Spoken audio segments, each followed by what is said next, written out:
किसान भाइयों, मैं आपका दोस्त राकेश जाट और आज मैं आपको बताने वाला हूँ मल्टीक्रॉप थ्रेशर का धनिया की सेटिंग का रिव्यू। किसान भाइयों, जैसा कि आपको पता है कि हम किसान भाइयों के लिए अलग वीडियो लेके आते रहते हैं, तो आप सभी किसान भाई से हमारी गुजारिश है कि पहली बार अगर चैनल पे आए हो, चैनल को सब्सक्राइब करना ना भूलें, क्योंकि हम आगे आने वाले दिनों के अंदर भी किसान भाइयों की समस्या के ऊपर वीडियो बनाने वाले हैं। तो किसान भाइयों, ये वीडियो आपके लिए बहुत ही खास होने वाला है, वीडियो में तो जरूर बने रहिए। और आज हम आपको मिलाने वाले कंपनी के एक्सपर्ट रामराज जी से संपूर्ण जानकारी आपको वीडियो में मिलने वाली है। तो सर, आपका मतलब बहुत बहुत स्वागत है। सर, अपना परिचय दीजिए। मैं हूँ रामराज गुजर और ये एनवीटी कंपनी का मिस्त्री हूँ। तो आज किसान भाइयों के लिए आप किस फसल की सेटिंग का रिव्यू दिखाने वाले हो? धनिया की सेटिंग का फसल का रिव्यू दिखाने वाला हूँ। तो सर, धनिया के साथ जैसे कि अभी जो में सेटिंग हो रखी है मशीन, वो किसकी हो रखी है? ये सरसों की ओर की है। तो सर, दोनों की सेटिंग का रिव्यू आप दिखाने वाले हो किसान भाइयों जी को? जी। तो सर, शुरुआत कहाँ से करें? शुरुआत करते हैं। सबसे पहले अपने को झाड़ कौन सा लगाना है। जैसे आप सरसों की अगर फसल निकाल रहे हो तो सरसों के अंदर 3 सूत का जाल लगाना है। अच्छा।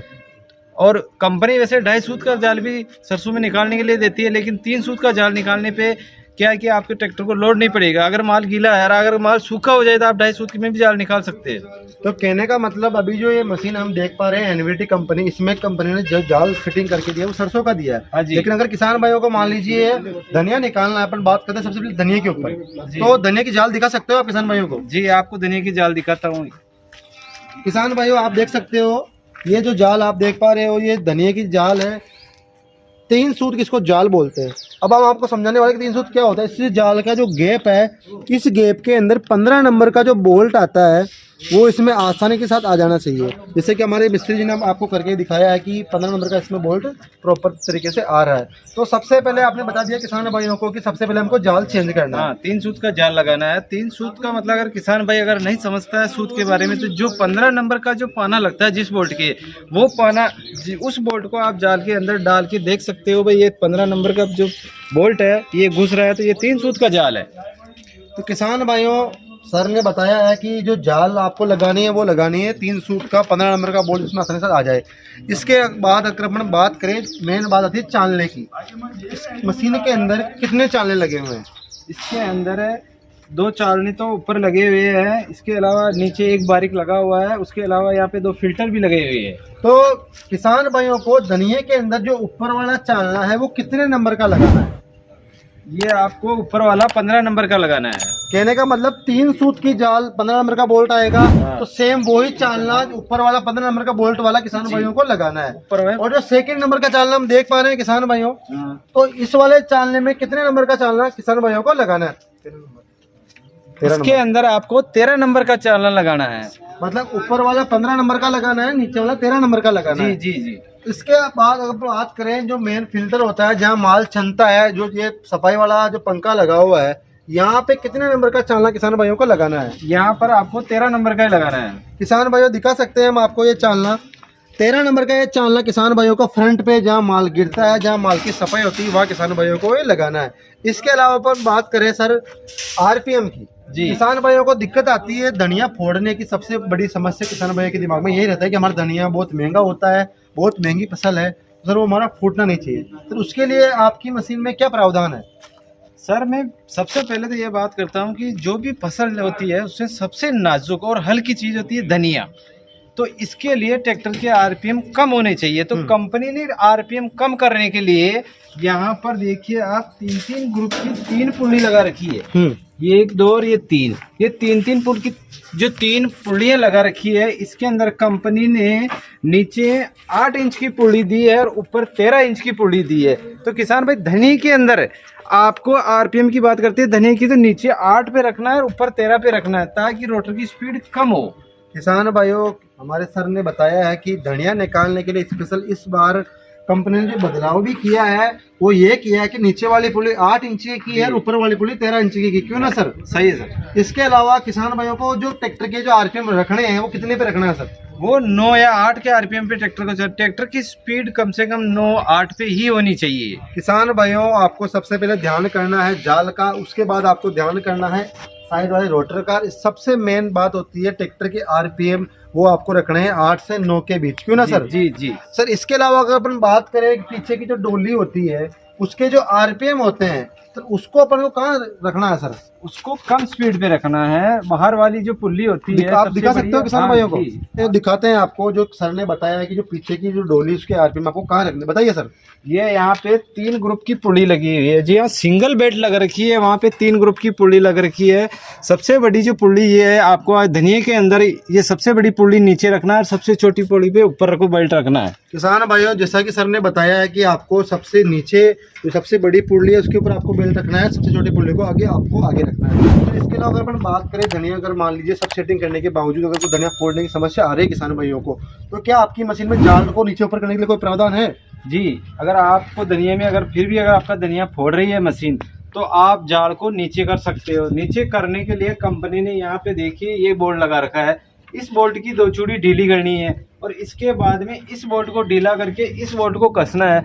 इसको बोल्ट कसने से ये पत्ती नीचे आएगी, जितनी ये पत्ती नीचे आएगी उतना ही जाल नीचे होता जाएगा। धनिये के अंदर कम से कम 1 से 1.5 इंची की ब्लेड के और जाल की दूरी 1.5 इंची कम से कम होनी चाहिए, ताकि आपका धनिया नहीं फोड़े और अच्छा माल निकाले। इसी प्रकार इसमें 2, एक यहाँ पे लगा हुआ है और एक यहाँ लगा है, और इसी तरह उधर व्हील है उसके पास में भी 2 ऑप्शन दे रखे हैं। तो आप जितनी चूड़ी यानी कि जितना इसको आधा इंची नीचे कर रहे हो, तो सभी को ही आधा इंची नीचे करना है। किसान भाइयों, जैसा कि सर ने बताया है कि आपको जाल किस प्रकार नीचे उतारना है, बहुत से किसान भाई समझ नहीं पाते हैं मशीनों के अंदर कि उनको जाल किस प्रकार नीचे उतारे।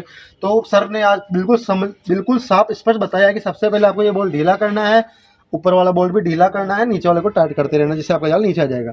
आगे की तरफ आते हैं, मेन बात होती है पंखे की। जी, धनिया फोड़ने के अलावा अगर मान लीजिए फोड़ने की समस्या नहीं आ रही है, लेकिन किसान भैया को धनिया पंखे के माध्यम से बाहर जा रहा है, सर उसके लिए आपने क्या प्रावधान किया है? सर जी, उसकी स्पीड कम और ज़्यादा करने के लिए कंपनी ने इसके अंदर ऊपर हैंडल लगा रखे हैं। इससे आप जितना हैंडल को ऊपर उठाएंगे इसकी हवा कम होती जाएगी। तो अगर आपका धनिया अगर बाहर फेंक रही है मशीन भूसे के अंदर, तो आप इस हैंडल को ऊपर कर दीजिए। अगर आपका चलना भर रहा है तो आप अगर चलना भर रहा है तो इस पीछे वाली बोलते हैं प्रेशर प्लेट, तो इसको डाउन करना है। आपका अगर चलना भर नहीं रहा फिर भी अगर धनिया अगर बाहर फेंक रही है, तो आप प्रेशर प्लेट में हर 1-1 इंच पे एक होल और के तो इस डंडे को ऊपर उठाना है। 1-1 ऊपर उठा के आपको देखना है कि आपका माल फेंक रही या नहीं फेंक रही। आप जितना इसको ऊपर उठाओगे हवा कम होती जाएगी और आपका माल सही आएगा और भूसे के अंदर दाने नहीं जाएंगे। तो सर बात हो गई पंखे की कंट्रोलिंग के बारे में, जाल की कंट्रोलिंग के बारे में। अब आते हैं मेन, जहाँ किसान भाई क्रॉस लगाते हैं वहाँ पे भी बहुत सी पुलिया कंपनी ने लगा रखी है। इस मशीन के अंदर हम देख पा रहे हैं कि इसमें 4 ग्रुप में कंपनी ने पुलिया लगाई है जी। तो इसके बारे में बताइए कि इस सेटिंग के अंदर किसान भाइयों को ये बेल्ट जो लगी हुई है वो कहाँ पे रखनी है किसान भाइयों को? सर जी, धनिये के अंदर कम से कम स्पीड में आपको हवा का प्रेशर रखना है। इसके लिए जो आगे पुल्ली के ऊपर जो बेल्ट लगा रखी है उसको पीछे पीछे रखना, ताकि आपका हवा कम बनाए और आपका धनिया नहीं उड़ाए। तो किसान भाइयों, आगे के आरपीएम की बात करते हैं तो आपको जो मेन क्रॉस जहाँ किसान भाई लगाते हैं वहाँ पे सबसे लास्ट वाली जो नीचे वाली पुल्ली है उसके ऊपर आपको सिंगल बेल्ट को रखना है। ट्रैक्टर के आरपीएम भी आपको 8 से 9 के बीच में रखने हैं। किसान भाइयों, ये तो बात हो गई धनिया की। अब हम बात करते हैं सरसों की। किसान भाई इस सीजन के अंदर सबसे पहले सरसों निकालते हैं। सरसों निकालने के लिए जो आपने सेटिंग कंप्लीट आगे से कर रखी है सरसों की, तो प्रॉपर सेटिंग होने के बावजूद किसान भाइयों को कभी समस्या आती है सरसों फोड़ने की, उड़ाने की। उसके लिए भी सेम प्रावधान, केवल और केवल बात करते हैं आरपीएम की। ट्रैक्टर के आरपीएम कितने रखने हैं? ये 12-13 ट्रैक्टर के आरपीएम सरसों के अंदर रखने 12 से 13 के बीच में। जी। और साइड की रोटर के ऊपर अपन बात करें तो साइड के रोटर के अंदर 3-3 बेल्ट जो आपने लगा रखी है मशीन के अंदर, वो कहाँ रखनी है? वो सब ट्रैक्टर के अकॉर्डिंग करनी है। जैसे आपके पास बड़ा ट्रैक्टर है और आपके पास अगर माल सूखा है तो आप बीच में भी डाल सकते हो। अगर माल गीला है तो आप फर्स्ट वाली पुली पे डाल सकते हो। अगर आपका ट्रैक्टर नहीं दब रहा है, लोड नहीं मार रहा, तो आप सेकंड पे डाल के उसका एवरेज बढ़ा सकते हो। तो सरसों के लिए आपने बताया है कि सरसों के अंदर भी आपको 3 सूत की जाल लगानी है, जिससे ट्रैक्टर पे कंपनी ने जैसे 2.5 सूत का जाल लगा रखा है। अगर माल आपका गीला है तो आप 3 सूत का जाल लगा सकते हो। तो सरसों के अंदर आपने बताया है कि जो बीच वाली पुल्ली इसमें भी आप रख सकते हो। किसान भाइयों, अगर आपका ट्रैक्टर बड़ा है, माल गीला नहीं है, माल सूखा है, अगर आपको आरपीएम बढ़ाने हैं, खिंचाई बढ़ानी है।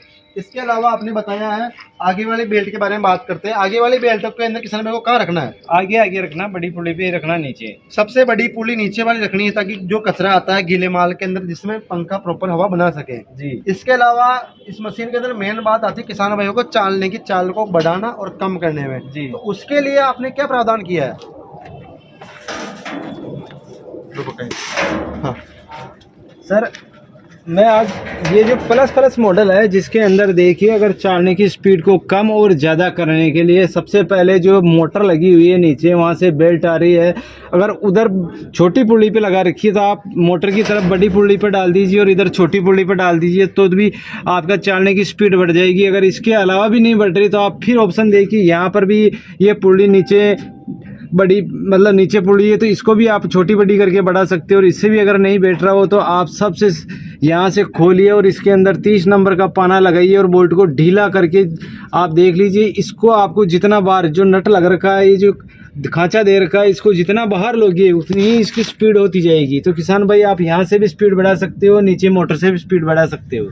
तो आपकी मशीन में बहुत शानदार सिस्टम है। अगर किसान भाइयों को हल्की सी स्पीड बढ़ानी है तो बेल्ट के माध्यम से स्पीड को बढ़ा सकता है। अगर आपको उसको ज़्यादा स्पीड करनी है तो नट के माध्यम से किसान भाई कर सकते हैं। जी। इसके अलावा बात करते हैं कि सरसों के अंदर किसान भाइयों को जाल और ब्लेड के अंदर कितना गैप रखना है। अगर आपका माल जैसे अगर गीला है और आपको अगर इसमें कोई दिक्कत नहीं आ रही है, लोड मार रहा है, तो आपको ब्लेड के और जाल के बीच में आधा इंची का गैप रख के चलानी है। अच्छा, किसान भाइयों आपको ध्यान करना है कि आपके पास चाहे कोई सी किसी भी कंपनी की थ्रेसर हो, अगर आप सरसों निकाल रहे हो, अगर आपका ट्रैक्टर लोड मार रहा है, जैसा कि सर ने बताया कि आपको कुछ नहीं करना है, सबसे इंपॉर्टेंट चीज़ करनी है, आपको जाल को ऊपर चढ़ाना है जिससे उसमें ब्लेड का जल्द गैप कम रहेगा और आपका माल जल्दी चालने पे गिरेगा, ट्रैक्टर पे लोड नहीं पड़ेगा।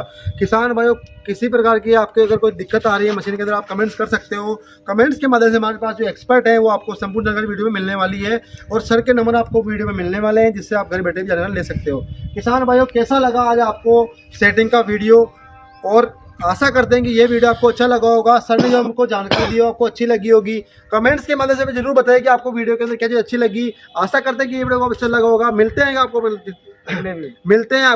एक और अगले वीडियो में। जब तक जय जवान जय किसान।